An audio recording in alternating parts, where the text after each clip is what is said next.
Hi there! For those of you who do not know me, my name is Bri and I, and I'm currently studying abroad in Florence, Italy through CSU IP. And right now, you may be in the midst of application season. So I thought I would put together a little video to kind of summarize my experience getting a visa with some tips and tricks on how to survive your experience, because it is quite a hefty experience. Big disclaimer before the video starts. I am talking about my experience with the Italy Consulate in LA and San Francisco SF, right? So if you are studying abroad through CSU IP and you are going to Italy and you live in California, this is your video. If you do not qualify under those, this might not be the video for you. Okay, now that I got that out of the way, let's begin. I absolutely adore CSU IP, but I don't feel like they always do that great of a job of explaining the visa process, and they're not very quick with paperwork. The paperwork CSU IP provides you with is almost half of the necessary paperwork in order to get a visa. So without their end and their commitment, you're kind of screwed. And that is terrifying because of our first category, getting your visa appointment. Getting a visa appointment is horrible. In case you don't know how it works, there are two main consulates in California. There is the consulate in SF, San Francisco, and the consulate in LA, Los Angeles. The SF consulate or the Los Angeles consulate, those are your reporting consulates. So for paperwork purposes, for information on how to apply, for all of that, go to the website of your specific consulate. You can use the zip code of your school, or you could use the zip code of your home address if they differ. So you have a little bit of flexibility as to whether or not you choose SF or Los Angeles if you come from both regions. If you don't, then you have to stick with one or the other. There's a couple other kind of like secondary consulates, or what do they call them? I'll try to put up the name on the screen if I can remember what they're called. It's like a preliminary consulate or something like that, but they're basically halfway. They're middlemen. So basically you would go to that consulate because that consulate is closer to your physical location, and then they take your paperwork and they mail it into either the LA or the SF consulate, right? So there's a couple of them. There's one in San Diego, there's one in Fresno, I think. And I think there might be some up north too. There's a couple of them. You can look into those. I have no experience with those, but I have a lot of friends who used them because let's say the LA consulate was super booked and they couldn't get an appointment, so they had to go to the SF consulate, but they found out Fresno's close to them and they go to the SF. So there's a lot of ways to get around it, but I don't have much experience with that. So I don't want to get advice for what I don't have experience with. So look into those. They exist. I didn't know they exist, so I really stuck to either the SF or the LA consulate. As far as appointments go, it's very first come, first serve, and very busy. So because there's only two consulates in the entire state of California, there's obviously a lot of demand and not a lot of appointments. A little bit of advice, the consulates will create new appointments or cancel old appointments at 3 p.m. every single day PST. So I would recommend going on to try to get an appointment every day at 3, log in and look, see if there's any appointments. Something to know is the SF consulate and the LA consulate have different requirements. When it comes to navigating the websites, it can be a little bit difficult, especially for the SF consulate. I feel like the LA consulate really lays things out quite well. It's helpful how they have sort of categories, and then once you finally figure out what your category is, then you can kind of get in there and it has everything laid out with bullet points. So shout out LA for that. SF, a little bit more messy. In fact, their application, they might fix it by the time you're applying, but as of now, 2024, their application is kind of goofy because it actually says New York consulate and then it's scratched out and it's written San Francisco over the word New York, so it's kind of funny. As far as what visa to apply for, your school, your home university, or CSU IP will be in contact with you about which one. Now on to the important packet that you will get very, very, very familiar with. This little thing here, this is your ticket into getting a visa. So in this packet, it will come with a bunch of different components. One component is a letter from the school saying, you know, your name, and that you are accepted into a certain program within that country, and you will be here from this time to this time. They are going to board you at this place, or you are required to get independent housing by this day. So tons of very formal documents signed, which is very, very important. They must be signed official documents by the chairs of the schools in your country, right? So there will also be information regarding your home university in this as well. It will give you lots of information. There will also be insurance information within this packet. So you will have tons of different components that are required for your visa. Outside of this very important document, you will also need to gather personal information documentation on your own.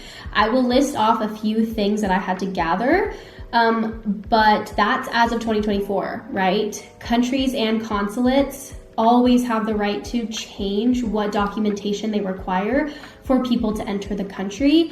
So make sure you're looking at the updated version on the websites, because it's not abnormal for consulates to ask for more information. Okay, so obviously some things you'll have to gather on your own will be your insurance information. Through CSUIP, they do a school/group insurance, so they will provide you with this documentation when it's available. Another thing you have to have is you have to have flight information. You need a letter of financial stability, so you have to have a letter from your bank saying how much you have in your checkings and savings account, and this number is updated every year, but on the website it will tell you how much you need for how long of a time, but you basically have to have a certain amount of money in your bank account in order to go to that country, because they need to ensure that you aren't going there with $0 in your pocket and then going to be starving and homeless. Another thing required is you need housing documentation, so you need to have an apartment or a letter from your landlord saying that you will be living at a certain place from this time to this time. And it should also have your passport number on it. And yeah, two big, totally no-brainer bits of paperwork, but are very important and necessary, is you'll need your passport and 2 copies of it. And then you'll need your like a photo ID and 2 copies of that as well.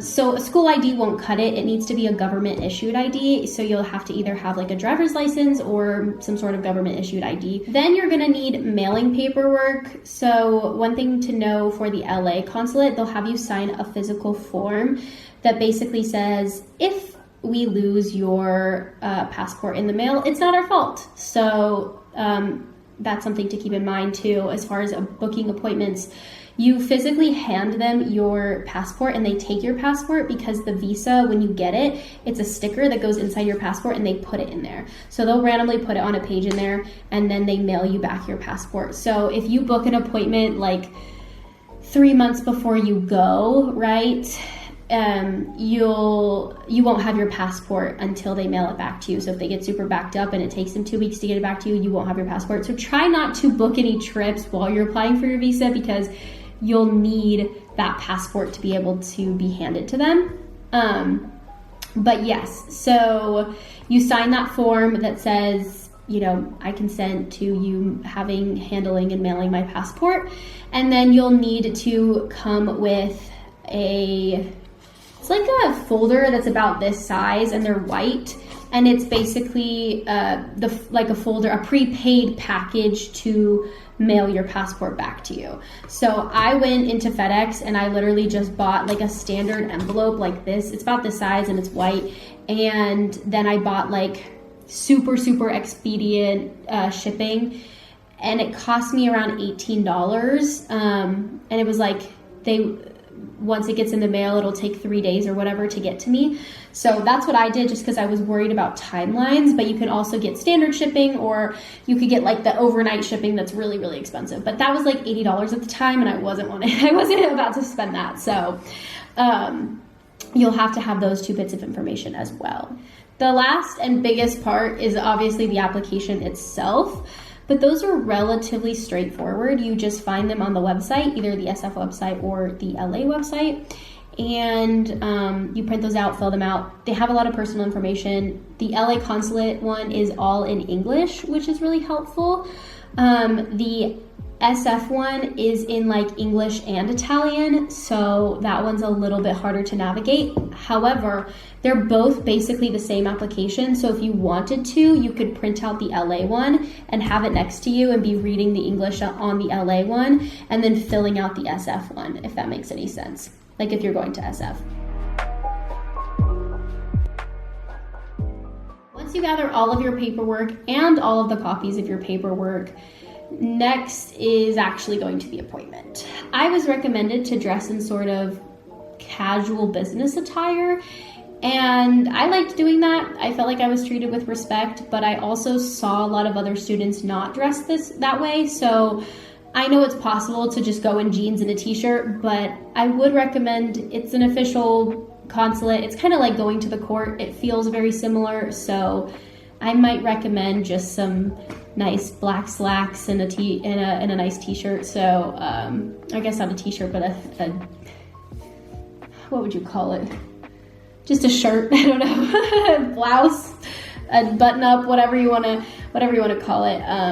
I might recommend dressing up a little bit, just because it is an official consulate. And you're representing your country, you're representing your school, and you are asking to be let into a country that is not your home. So I would definitely recommend dressing up a little bit to show your professionalism. But anyways, I think that's about it. Also, I guess to keep in mind, even though the SF Consulate says it doesn't really require as many copies, I recommend having 1 copy of everything for yourself as well, because when you give them everything, they take it all and then they mail it sort of back to you with official stamps and signatures on it. So you don't have your information in case you need it down the line, and chances are you will need it because CSU will ask you for it. So, or CSUIP will ask you for it. So I would recommend making a personal copy of all of your documentation as well. But yes, that's sort of it. Thank you for watching this very chatty, long-winded video. I hope you got a little bit of information about it, or just kind of heard somebody else's process, and maybe that helped, because I know it was very scary and overwhelming for me. So hopefully I could ease your mind a little bit, walk you through it a little bit. But yeah, that's kind of it. I wish you the best of luck with all of your visa applications, and you got this. It's gonna be okay. You'll get through it. And very, very soon you will be in the country of your choice, living your absolute dreams. So with that being said, thank you so much for watching that video, this video. I will see you again very, very soon. Bye-bye.